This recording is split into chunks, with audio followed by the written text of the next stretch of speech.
হরে কৃষ্ণ। সকল ভক্তদেরকে জানাই কৃষ্ণর প্রীতি ও শুভেচ্ছা, বিনম্র প্রণাম। আজকের প্রশ্ন হচ্ছে অর্জুনের, আত্মা যে অস্তিত্ব আছে তা আমি কিভাবে বিশ্বাস করব? তো ভগবান শ্রীকৃষ্ণ উত্তর দিচ্ছে, শ্রীমদ্ ভগবদ্গীতা যথাযথ দ্বিতীয় অধ্যায় সাংখ্যযোগ শ্লোক নম্বর 27, জাতস্য হি ধ্রুব মৃত্যু ধ্রুবং জন্ম মৃত্যুস্য স তস্মাৎ অপরিহার্য তেন তংশোষিতুমর্হসি। যার জন্ম হয়েছে তার মৃত্যু অবশ্যম্ভাবী এবং যার মৃত্যু হয়েছে তার জন্ম অবশ্যম্ভাবী। অতএব অপরিহার্য তোমার কর্তব্য সম্পাদন করার সময় শোক করা উচিত নয়। তাই অর্জুন 26 নম্বর শ্লোকে বলেছিল,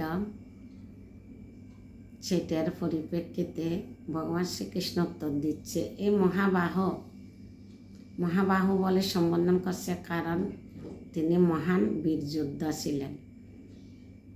বলছে, যদি তুমি মনে করো আত্মা বারবার জন্ম হয় এবং বারবার মৃত্যু হয়, তাহলে তোমার শোক করা উচিত নয়।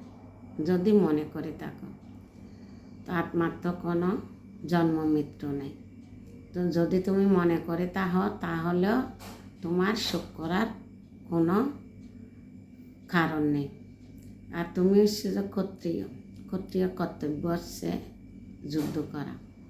আর আত্মার অস্তিত্ব জানার জন্য তুমি বৈদিক শাস্ত্রের নির্দেশ অনুসারে আত্মা যে আছে তার অস্তিত্ব বিশ্বাস করতে হবে।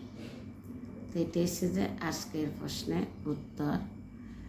আত্মা এক দেহ থেকে আরেক দেহে বিচরণ করে, তো দেহের জন্ম হয়, আত্মার কখনো জন্ম হয় না বা মৃত্যু হয় না, অথবা পূর্ণ উৎপত্তি বা বৃদ্ধি হয় না।